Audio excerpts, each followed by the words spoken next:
इस वक्त की बड़ी खबर आपको बता दें कि हनीप्रीत के ऊपर शिकंजा कसता जा रहा है। अब ईडी भी हनीप्रीत से पूछताछ कर सकता है। हवाला मामले को लेकर यह पूछताछ हो सकती है हनीप्रीत से। यहां पुलिस तमाम राज खुलवाने की कोशिश कर रही है पूछताछ में, वहीं अब ईडी का शिकंजा भी हनीप्रीत के ऊपर कसता हुआ नजर आ रहा है। 700 करोड़ रुपए के हवाला मामले में ईडी जांच कर सकती है।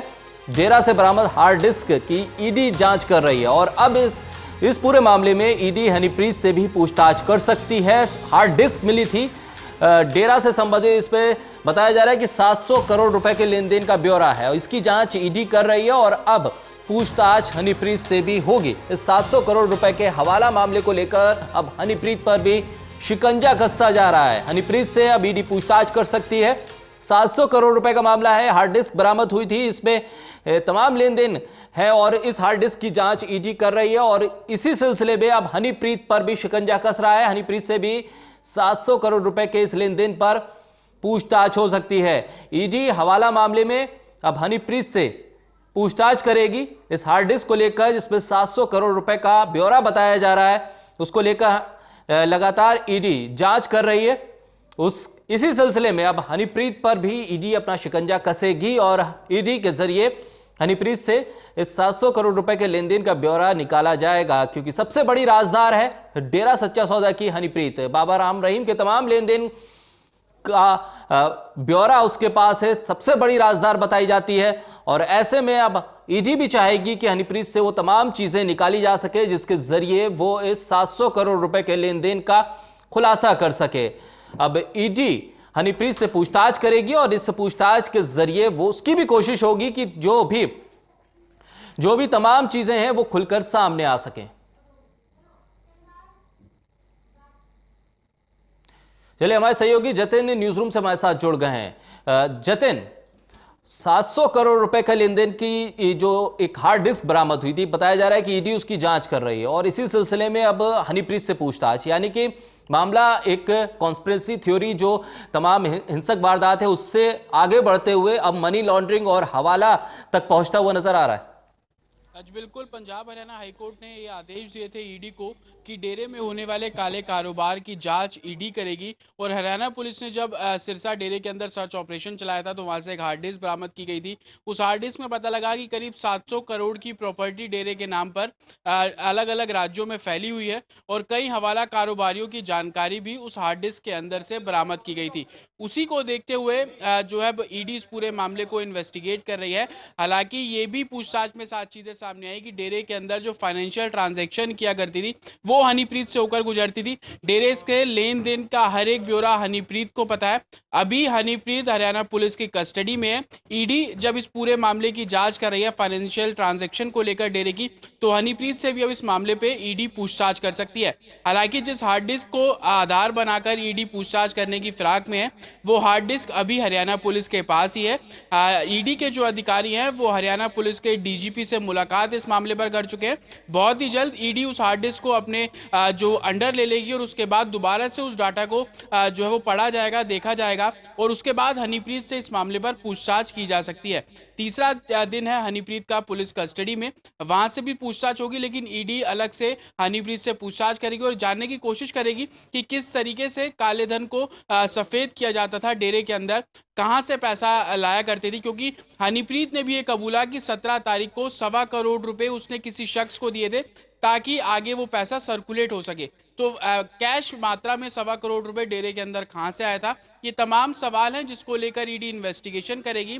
लेकिन सबसे पहले उस हार्ड डिस्क को ईडी अपने अंडर लेगी और उसके बाद कई हवाला कारोबारियों के नाम भी उस हार्ड डिस्क से सामने आ सकते हैं। तो जाहिर है कुछ और गिरफ्तारियां तो ईडी इस मामले पर करेगी, लेकिन हनीप्रीत का स्टेटमेंट काफी महत्वपूर्ण रहेगा ईडी के लिए और देखना होगा कि ईडी से पूछताछ में हनीप्रीत क्या क्या चीजें सामने लेकर आती है। जतिन, ये हार्ड डिस्क मिली है इसका और ट्रांजैक्शन की बात अगर हो रही है तो इसका मतलब ये भी हो सकता है कि अब जो जांच चल रही थी हरियाणा और सिरसा के आसपास, अब वो डेरा के जो तमाम डेरा के जो आश्रम हैं पूरे भारत में और भारत के बाहर, वहां तक जांच पहुंच सकती है। क्योंकि अगर लेन देन है तो लेन देन भारत के बाहर भी हुआ होगा इसी सिलसिले में, क्योंकि आश्रम वहां पर भी बताए जा रहे हैं कि भारत के बाहर भी डेरा के कई आश्रम हैं और भारत के अलग अलग हिस्सों में भी कई जगह है, हरियाणा के बाहर भी। आज बिल्कुल, क्योंकि सोर्सेस हमें पता लगा कि जो हार्ड डिस्क से डाटा रिकवर किया गया उसमें कई शेल कंपनियों के भी नाम है। वो जी। कंपनियां जो विदेशों में हैं और यहां से उन विदेशों की कंपनियों को पैसा ट्रांसफर किया जाता था। हालांकि किस माध्यम से वो पैसा ट्रांसफर किया जाता था यह भी एक जांच का विषय बना हुआ है। लेकिन उस हार्ड डिस्क को जब रिकवर किया गया तो कई महत्वपूर्ण बातें उसमें सामने आई।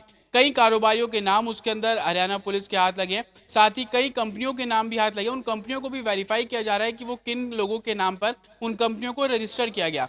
क्योंकि जिस तरीके से स्टेटमेंट में 1.25 करोड़ रुपए की बात सामने आई, उसको कैश मात्रा में एक शख्स को दिया गया और वो आगे सर्कुलेट कर रहा है, तो इसी से आप अंदाजा लगा सकते हैं कि जब डेरे का माहौल सामान्य था, जब राम रहीम भी डेरे के अंदर मौजूद थे, उस समय डेरे के अंदर कितना कैश होगा और किस तरीके से उसको आगे सर्कुलेट किया जाता था। इसी मुद्दे को आधार बनाकर ईडी जो है वो इन्वेस्टिगेशन करेगी। हालांकि जिस हार्ड डिस्क को आधार बनाया जा रहा है वो हार्ड डिस्क भी डैमेज हालत में मिली थी। कुछ और हार्ड डिस्क भी हरियाणा पुलिस को मिली थी टूटी हालत में, लेकिन एक ही हार्ड डिस्क से 700 करोड़ की प्रॉपर्टी का जो चीजें हैं वो सामने आई थी। जो बाकी हार्ड डिस्क हैं जो टूटी हुई थी उनका डाटा रिकवर अभी नहीं किया जा पाया।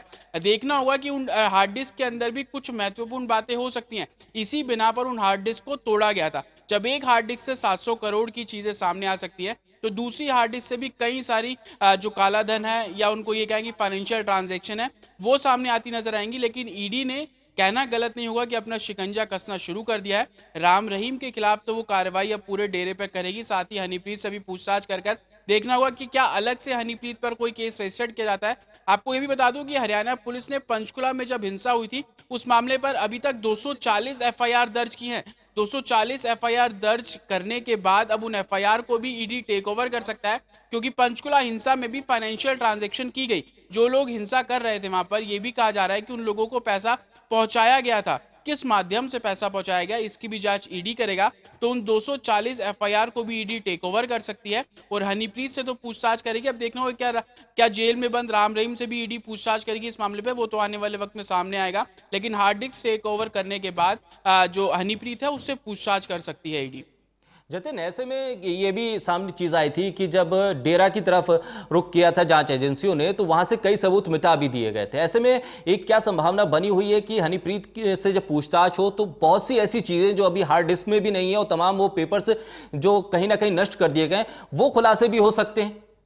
आज बिल्कुल, क्योंकि जब डेरे में हरियाणा पुलिस सर्च ऑपरेशन चला रही थी उस समय कई हार्ड डिस्क टूटी हुई मिली और जिस हार्ड डिस्क को रिकवर किया गया वो भी टूटी हुई हालत में ही मिली थी। लेकिन आईटी ने उसको रिकवर किया और साथ ही कई ऐसे दस्तावेज बरामद हुए थे जो जले हुए थे, जिन्हें फाड़ के फेंका गया था।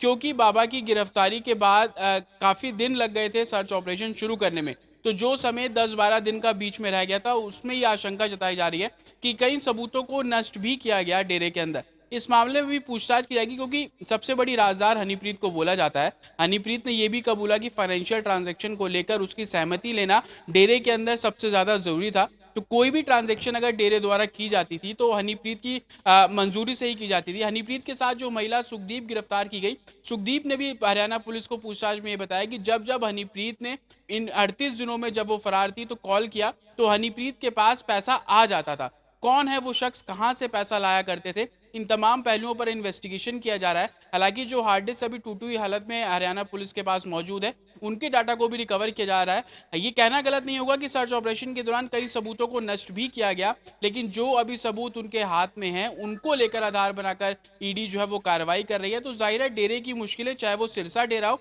या देश के अलग अलग डेरा हो, उन सब पर ईडी अब अपनी कार्रवाई करती नजर आएगी।